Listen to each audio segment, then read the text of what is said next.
Mais uma vez, boa tarde, mais uma vez, seja muito bem-vindo. Nós estamos ao vivo, agora são 15 horas e 30 minutos pontualmente, pelo horário de Brasília. Eu sou o Kleber Werneck e a partir de agora você confere comigo as principais notícias nesta edição da tarde do Redação HIT. Olha só, a Justiça do Rio de Janeiro decidiu indenizar em mais de 3 milhões de reais a família, por morte da promotora que tomou a vacina AstraZeneca contra a Covid-19. Ela era gestante e apresentou uma série de complicações no dia seguinte à vacinação e acabou morrendo. Isso aconteceu em 2021. O Tribunal de Justiça do Rio decidiu aumentar para R$ 3.750.000 o valor da indenização por danos morais que a farmacêutica AstraZeneca terá de pagar à família de uma gestante que, em abril de 2021, perdeu o bebê e morreu após tomar a vacina contra a Covid-19. A promotora de justiça Thaís Possati, de 35 anos, estava no segundo trimestre de gestação, quando tomou uma dose da vacina desenvolvida pela farmacêutica. A mulher precisou ser internada alguns dias após a vacinação com dores abdominais e o diagnóstico foi de trombose venosa profunda e trombocitopenia. Ela foi a primeira grávida brasileira a morrer em decorrência da vacina da AstraZeneca. Após o ocorrido, o governo brasileiro suspendeu a aplicação do imunizante em gestantes e o laboratório teria admitido que não havia testado a vacina nesse grupo. A sentença de primeira instância estabeleceu a indenização em R$ 1.100.000.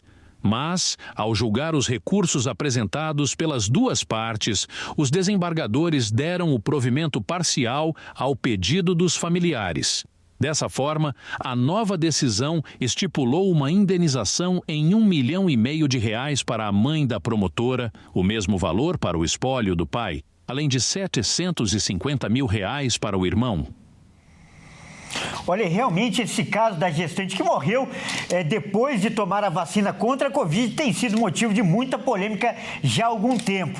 E por isso esse é o tema da nossa entrevista de hoje. Para falar mais sobre esse assunto, nós vamos conversar com 3 especialistas. E olha só, o nosso primeiro convidado é o Dr. Vanberto Filho, ele que é ginecologista especialista em reprodução humana. Doutor, seja muito bem-vindo, grande prazer recebê-lo no nosso jornal. Muito obrigado pelo convite. Estou aqui para poder contribuir com as informações que eu puder dar para vocês. Correto. Esse é justamente o objetivo, doutor. A gente explicar para a população esse assunto tão técnico, as verdades, principalmente os riscos. Para isso, nós contamos também com a nossa segunda convidada, que é a doutora Lúcia Awad. Ela é imunologista e a nossa parceira aqui já de outras entrevistas. Doutora, sempre é um grande prazer, uma felicidade recebê-la aqui no nosso jornal. Boa tarde, Kleber. Boa tarde a todos. É um prazer estar aqui com vocês novamente. E a terceira convidada é a doutora Nádia Ribeiro, ela que é advogada e também vai abordar esse tema pelo aspecto jurídico legal. Doutora, seja muito bem-vinda. Obrigado por aceitar o nosso convite. Boa tarde, Kleber. Boa tarde a todos. É um prazer imenso participar aqui com vocês.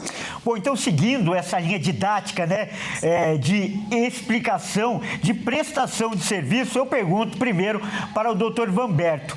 Qual é a contraindicação ou o perigo que a vacina contra a Covid-19 pode causar em uma gestante? Essa que é a sua especialidade. Primeiro, o Ministério da Saúde ele tem recomendações sobre a utilização de vacinas durante a gestação.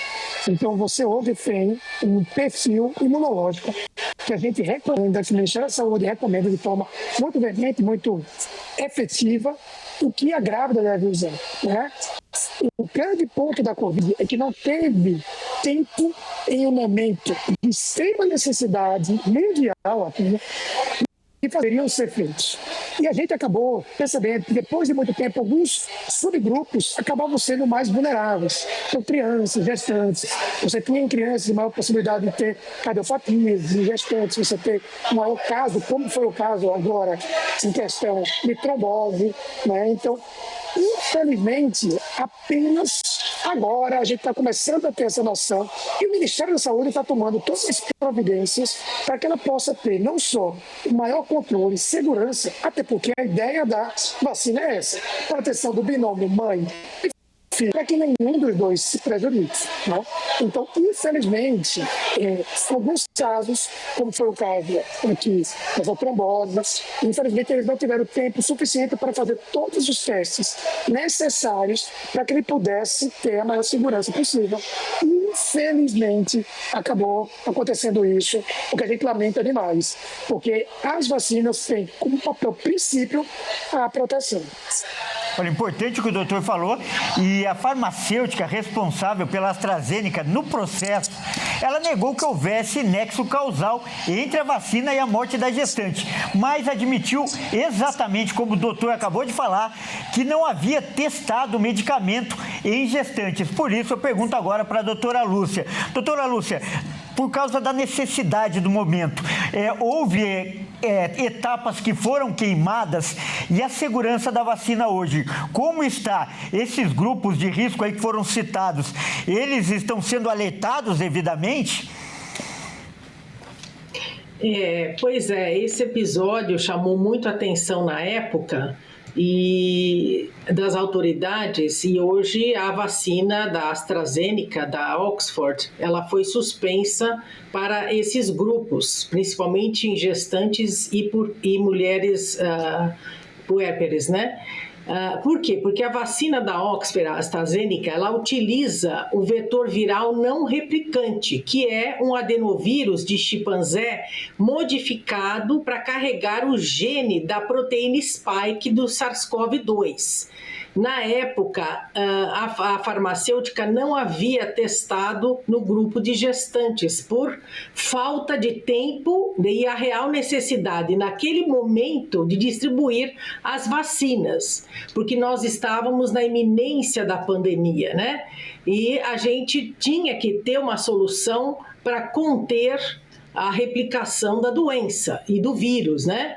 Então, as autoridades foram alertadas, porque os casos começaram a aparecer posteriormente. São eventos raros, eu chamo a atenção aqui, né? Que é o caso de trombose, né, com trombocitopenia, principalmente em mulheres jovens, e hoje essa vacina não é recomendada para esse grupo de mulheres especificamente, dado o alto risco desses efeitos colaterais. Lembrando que todas as vacinas podem, eventualmente, né, em condições raras, provocar algum efeito colateral. Infelizmente, a vacina na época não havia sido testada nesse grupo de gestantes. Olha que alerta importante, que explicação, de cumprimento, doutora Lúcia, por essa explicação tão precisa que ajuda muito o nosso telespectador. E agora eu quero abordar a questão do ponto de vista do direito. O laboratório teria cometido duas falhas, doutora. Primeiro, não dar publicidade a essas possíveis contraindicações que foram citadas aí pelos nossos dois médicos. E, além disso, depois de ter atestado o problema, a alegação feita, isso pelo juiz de primeira instância que ficou à frente do processo, é que mesmo sabendo dos efeitos colaterais, o laboratório decidiu manter a vacina no mercado. Isso caracterizaria até má-fé, doutora? Sim, Kleber, caracteriza a má-fé e o dolo, né? Porque, na verdade, essa vacina ela teria que ter saído de circulação e no direito a gente, quando comete o crime, a gente vê quando houve o dolo e aí sim houve a má-fé de determinar que essa vacina continuasse no mercado de trabalho. E agora, como eu insisto muito nessa tese, nosso jornal é principalmente educativo. Então eu peço, doutor, que você dê orientação para as mulheres grávidas que nos assistem. O que elas devem evitar? Algum tipo de medicamento ou vacina específica? Eu queria que você desse uma orientação, por favor.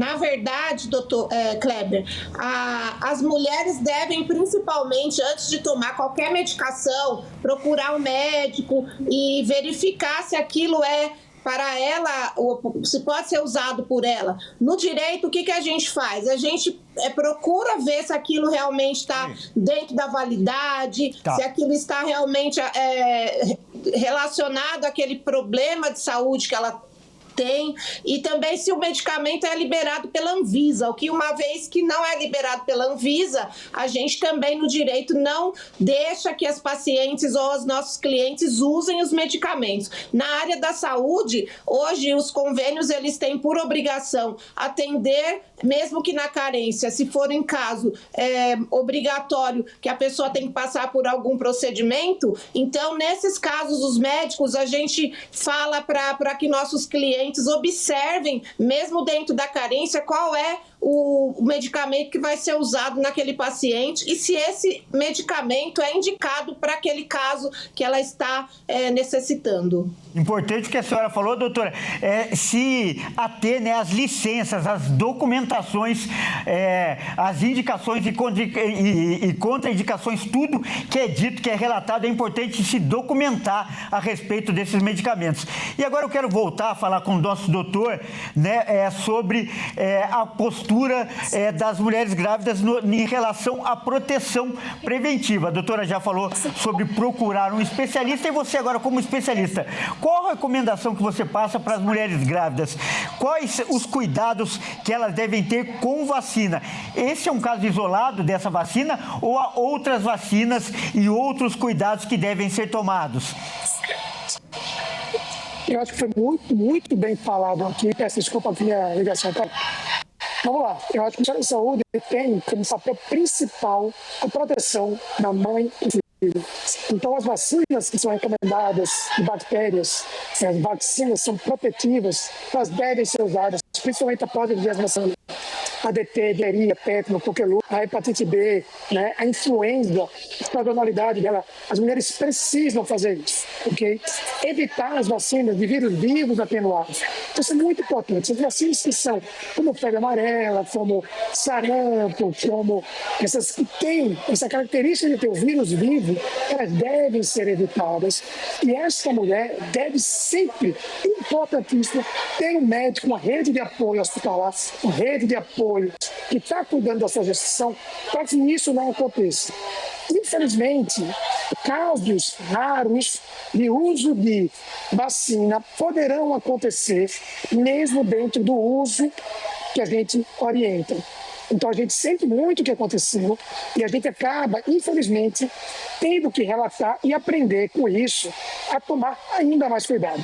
Mas não fazer com que isso seja motivo para que a gestante deixe de usar a vacina, que é super importante. Com todos os cuidados durante o pré-natal serem relatados, combinados e conversados com a equipe médica, e ela certamente tomará todas as medidas que são importantes para que a mulher se sinta segura. Então, não deixe de se vacinar. Procure apenas as vacinas que são indicadas no momento indicado, no momento ideal, e certamente ela terá uma gestação super saudável, um puerpério super. Teve uma pequena falha aí no contato com o doutor, mas enquanto o doutor falava, eu reparei que sutilmente a doutora Lúcia balançava a cabeça em sinal de concordância. Então eu pergunto, doutora, que você também peço, né, que você também dê as suas recomendações e faça uma pergunta em cima de tudo isso que foi dito. Esse problema é exclusivo da AstraZeneca ou outras marcas também oferecem riscos? Por favor, dê também sua orientação. Não é um risco com as demais marcas. O que é importante salientar que as gestantes hipoérperas, que elas sejam vacinadas contra a Covid-19, mas com vacinas sem vetor viral, que é o caso da AstraZeneca e da vacina de Oxford, né? Como eu citei aqui, que utilizam adenovírus como vetor viral, carregando a proteína spike do SARS-CoV-2. Então, por exemplo, a Coronavac, que utiliza vírus inativado, é uma vacina muito mais segura assim como a Pfizer também. Então, que essa população de mulheres utilizem vacinas sem vetores virais e dar preferência para a Coronavac e vacinas com vírus inativado. Mas eu recomendo que se procure o médico, converse com o seu médico, porque cada pessoa é uma pessoa, tem um sistema imunológico diferente, às vezes a gestante tem doenças, morbidades, diabetes, pressão alta, então tudo isso tem que ser levado em consideração, o quadro clínico da paciente no momento em que ela vai receber a vacina. Portanto, eu recomendo que você que está nos assistindo procure o seu médico e pergunte a ele se é recomendado o uso da vacina antes de recebê-la. Correto. E agora eu pergunto para a doutora Nádia. Doutora, a gente parte do princípio, claro, que uma vida não tem preço, não tem valor. Ainda mais considerando uma mãe e um filho. E a gente reparou aí que na primeira instância foi fixada, né, uma multa, uma indenização de R$1.100.000. E agora esse valor aumentou na segunda instância para R$3.700.000. O que é levado em consideração para esse cálculo e, mais ainda, esse aumento, ele compromete ainda mais a imagem do laboratório, ele corrobora as acusações? Sim, na realidade, como você disse, a vida não tem preço. Porém, para nós do direito, a expectativa de vida é que determina o valor do cálculo da indenização. Já temos jurisprudência que determina o valor do abalo psicológico para gerar essa indenização. No caso da vida e da morte, os pacientes, né, eles têm a indenização para quem fica, a família que sofreu dano psicológico. Então, a gente faz uma sobrevida hoje até 70 anos, 75 anos, que essa paciente iria viver, fazemos ali o cálculo do ganho mensal e anual dela até os 70 anos e a partir daí se baseia o cálculo do que ela ganharia de indenização, colocando aí os lucros cessantes, o dano moral, o dano material e o dano psicológico também da família. Correto. Eu quero agradecer muitíssimo a participação dos nossos 3 convidados. Como eu disse, um assunto polêmico e que é preciso especialistas como vocês para explicar para as pessoas o que deve ser feito e os cuidados que devem ser tomados. Primeiro, a doutora Nádia Ribeiro, advogada, muito obrigado pela sua participação. Também a doutora Lúcia Awad, que mais uma vez deu uma aula aqui, ela que é imunologista, e o doutor Vanberto Filho, que é ginecologista e também deu orientações muito valiosas. Muito obrigado pela participação também. Um grande abraço e até a próxima. Vamos mudar de assunto agora? Olha só, a gente vai mudar de assunto agora para fazer aquele giro que a gente faz pelo país com os nossos repórteres para saber o que é notícia nesta segunda-feira. Olha, a gente vai começar com uma imagem forte. Um motoboy, ele foi atropelado por um carro enquanto realizava entregas em Santa Catarina. E o motorista do veículo, olha só, ele estava com a habilitação vencida há 7 anos. A Michele Veiga vai contar essa história. E olha só, que caso que chamou atenção aqui em Santa Catarina na última semana. Um motoboy estava exercendo o seu trabalho, fazendo entrega de lanches, ali no caso uma pizza, na cidade de São Bento do Sul, no norte aqui do estado. Quando, ao esperar ali os clientes, foi atingido por um homem embriagado e com a carteira nacional de habilitação vencida há 7 anos. Tudo isso aconteceu na última semana. O motoboy ainda se encontra internado, mas passa bem, não corre risco de perder a vida, mas chama a atenção pela forma de condução das pessoas. De acordo com a Polícia Civil da região, o homem foi conduzido à delegacia, foi constatado seu estado de embriaguez e lá também foi constatado que sua carteira de habilitação estava vencida há mais de 7 anos. A polícia já levou o homem, né, ele foi conduzido inclusive para a penitenciária, onde vai passar por ainda audiência de custódia. A esposa do motoboy informou que ele estava ali entregando a pizza quando acabou sendo atingido violentamente por um carro desgovernado em uma das ruas de pouca movimentação, mas que quando se está com álcool no sangue, mas sem aí percepção de direção, acabam acontecendo acidentes ou então tentativa de homicídio, Porque acidente é uma coisa, quando você assume o risco de dirigir bêbado, aí já é tentativa de homicídio. A polícia continua aí as investigações do caso, através até inclusive de câmeras de segurança que mostram o exato momento dessa situação. A esposa do motoboy, como eu disse, informou que ele teve fraturas, em parte da cabeça, em alguns membros também, mas que continua internado e o seu estado é estável. Que perigo, A gente está exercendo a profissão, daqui a pouco vem uma pessoa que faz esse tipo de situação acontecer. Álcool e direção a gente sabe que não combina, ainda mais sem carteira nacional de habilitação, pior ainda, e sabendo que se ela está suspensa ou vencida e você for pego dirigindo, também é infração grave, também é crime. E olha só, a falta de treinos não é problema só para quem quer emagrecer. Estudos apontam que o mau preparo físico aumenta também as chances de lesões no trabalho. Confira agora com Alexandre Cardoso. A falta de preparo físico pode aumentar os riscos de lesões no trabalho, principalmente em funções que exigem movimentos repetitivos ou esforços físicos intensos. No Brasil, lesões por esforços repetitivos, como a LER e outras lesões musculares, são as causas comuns de afastamento do trabalho. A falta de atividade física regular e a ausência de alongamento e aquecimento adequado antes das atividades laborais são fatores de risco importantes. As lesões no trabalho, especialmente a LER, são a segunda maior causa de afastamento do trabalho no Brasil, perdendo apenas para acidentes de trânsito. Essas lesões são causadas por movimentos repetitivos e posturas inadequadas no trabalho, afetando músculos, tendões e articulações. Os sintomas incluem dor, formigamento, dormência, inchaço e fadiga, que podem se tornar crônicos e incapacitantes. O governo federal desembolsa milhões de reais anualmente com auxílio doença para acidentes de trabalho. Além do impacto financeiro, as lesões no trabalho causam sofrimento aos trabalhadores e suas famílias. A falta de preparo físico e a ausência de medidas de prevenção no trabalho contribuem para um cenário de lesões musculoesqueléticos frequentes no Brasil. A conscientização sobre a importância da atividade física, da ergonomia e do aquecimento adequado são fundamentais para reduzir esses riscos e promover um ambiente de trabalho mais seguro e saudável. Bom, é isso aí, essa edição fica por aqui. Eu agradeço demais pela sua companhia, e você que não nos acompanha pela RIT TV, fique agora com a sua programação local. Ótima tarde e até mais.